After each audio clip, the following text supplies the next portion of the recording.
For over 2,000 years, Atlantis has been dismissed as a myth, a philosopher's story, a cautionary tale.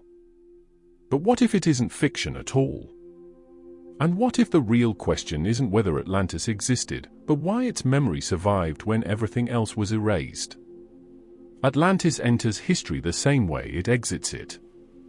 Suddenly, dramatically, and without asking permission to be believed. The story begins not with ruins beneath the sea, but with a philosopher in Athens around 360 BCE. Plato, writing in Timaeus and Critias, describes an advanced island civilization beyond the Pillars of Hercules, what we now call the Strait of Gibraltar. According to him, Atlantis was wealthy, technologically capable, militarily dominant, and morally decayed, and in a single night of earthquakes and floods, it vanished beneath the sea. Plato presents the tale as history, not allegory. He claims it came from Egyptian priests, passed on to Solon, then down through generations until it reached him. That detail matters, because Egypt was ancient even by Greek standards. When Plato wrote this, the pyramids were already over 2,000 years old. Egypt was seen as the keeper of deep time, a civilization that remembered things others had forgotten. But here's where things get uncomfortable for modern historians. Plato is our only primary source. No Greek historian before him mentions Atlantis. Herodotus, meticulous and curious, never reference it. Thucydides, obsessed with accuracy, is silent. That has led many scholars to dismiss Atlantis as a moral fable, a philosophical device used by Plato to warn against imperial arrogance. And yet, Plato does something strange. He gives specifics. Measurements, geography, political structure, engineering details, circular canals, harbors, walls plated with metals. He even names kings and describes how power was divided. This is far more detail than necessary for a parable. If Atlantis was fictional, Plato went to great lengths to make it inconveniently concrete. So where could such a place come from? One grounded possibility is that Atlantis was not a single island, but a memory of a real Bronze Age civilization, destroyed by a catastrophe. The ancient world was no stranger to sudden collapse. Entire cultures vanished within decades. Cities were swallowed by earthquakes. Coastlines shifted, harbors disappeared. Oral history turned disaster into myth. The most compelling real-world parallel is the Minoan civilization of Crete. Around 1600 BCE, the volcanic island of Thera, modern Santorini, erupted with a force rivaling Krakatoa. The explosion obliterated the island's center, sent ash across the Mediterranean, and likely triggered massive tsunamis. Minoan ports and coastal cities were devastated. Their maritime dominance collapsed soon after.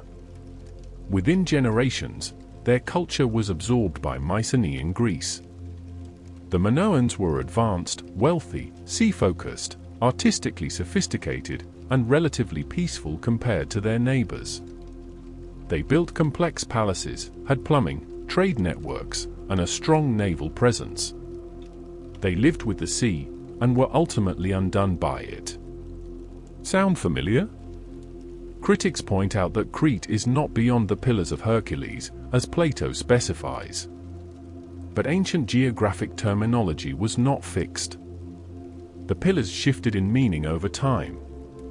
Some ancient writers placed them elsewhere. Others used the phrase symbolically to mean the edge of the known world. There's also the matter of time. Plato dates Atlantis to 9,000 years before Solon, around 9,600 BCE. That predates known advanced civilizations by millennia, or does it? Modern archaeology has been forced to revise its timeline more than once. Göbekli Tepe, discovered in Turkey, dates to around 9,600 BCE, the exact era Plato assigns to Atlantis. It was built by hunter-gatherers, according to conventional theory, yet it features massive stone pillars, precise carving, and astronomical alignment. It should not exist, at least not according to the old model of gradual civilizational development. Göbekli Tepe suggests that organized, large-scale construction existed before agriculture, before cities, before writing. It hints at a lost chapter of human history, one erased not by time alone, but possibly by catastrophe. And catastrophe is the recurring theme. Around 12,000 years ago, the Earth was emerging from the last ice age. Sea levels rose dramatically, over 100 meters globally.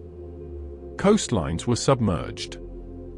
Entire landmasses disappeared beneath the ocean. Any coastal civilization from that era would now lie underwater, invisible to conventional archaeology. This is not speculation, we know this happened. The Black Sea flood hypothesis suggests that a sudden breach of the Bosporus caused Mediterranean waters to rush into what was once a freshwater lake, flooding settlements and creating a trauma preserved in flood myths. Similar stories appear worldwide: Noah, Utnapishtim, Deucalion, different cultures, same memory. Flood myths are not random. They cluster around the end of the Ice Age. So when Plato describes Atlantis being destroyed by floods and earthquakes in a single day and night, he is echoing a very old pattern. Other proposed locations for Atlantis range from Spain's Andalusian marshes, where satellite imagery has revealed circular structures near ancient Tartessos, to the Azores, to the Caribbean, to Antarctica. Many of these theories stretch credibility. Some rely on selective evidence or romantic geography. But not all can be dismissed outright. Near the coast of southern Spain, archaeological work has uncovered remains of a Bronze Age culture destroyed by flooding. Ancient Tartessus, mentioned by Greek writers, was wealthy, metal-rich, and vanished abruptly.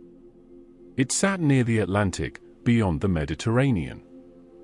Plato even mentions a land rich in metals, including a mysterious alloy called orichalcum, long thought mythical until Roman-era ingots bearing the name were discovered. Then there is the Younger Dryas impact hypothesis. Around 12,800 years ago, Earth experienced a sudden return to near-glacial conditions. One explanation is a comet or meteor impact, triggering fires, climate collapse, megafauna extinction, and massive flooding from melting ice sheets. If such an event occurred, it would have been remembered as divine punishment or cosmic wrath. Plato describes Atlantis as falling not just physically, but morally. As the Atlanteans grew greedy and arrogant, the gods withdrew their favor. This moral framing fits ancient storytelling, but it may also reflect a real pattern. Complex societies overextend, environmental stress increases, disaster strikes, and collapse follows. Civilizations fall faster than they rise. We like to imagine progress as linear, but history doesn't support that. Rome fell, the Bronze Age collapsed across the Mediterranean around 1200 BCE in a systemic failure still not fully understood. The Maya abandoned cities. The Indus Valley faded. Knowledge was lost, rebuilt and lost again. Atlantis, whether literal or symbolic, fits this rhythm. And that may be the most important point. Plato's Atlantis is not just about a sunken island. It is about forgetting, about how fragile memory is, about how easily a high culture can vanish without leaving a clear trace. Stone erodes, wood rots, metal is scavenged, oral history distorts. If a coastal civilization from the Ice Age had cities of stone and timber, and was then swallowed by rising seas, we would not expect to find it easily. We would expect fragments, anomalies, out-of-place structures, myths that don't quite fit. And we have those. Underwater ruins off the coast of Yonaguni in Japan, submerged structures near India's Dwarka, associated with Krishna's legendary city, stone formations near Cuba detected by sonar. Each controversial, each debated, each dismissed by some and defended by others. This is not proof of Atlantis. but it is evidence that the ocean has swallowed more history than we are comfortable admitting. Mainstream archaeology is cautious, and rightly so. Extraordinary claims require extraordinary evidence. But caution can harden into dogma. For decades Göbekli Tepe was unthinkable. Now it is undeniable. Atlantis occupies that same uncomfortable space. Too mythic to accept easily, too detailed to ignore completely. It may never be found as Plato described it. There may be no concentric rings of stone waiting beneath the Atlantic. But Atlantis may still be real in a deeper sense, as a composite memory of early civilizations destroyed by natural forces, preserved imperfectly and refracted through myth. A warning from the deep past. Plato ends the story abruptly. Critias breaks off mid-sentence, as if the account itself was swallowed. No conclusion, no aftermath, just absence. Perhaps that, more than anything, is fitting. Atlantis reminds us that history is not a complete record. It is a survivor's account. What we know is shaped by what endured, not by what mattered most. And beneath the oceans, beneath the layers of time and skepticism, there may still be chapters of human history waiting to be remembered, not as legends, but as lessons. Because civilizations don't disappear because they are primitive. They disappear because they believe they are permanent.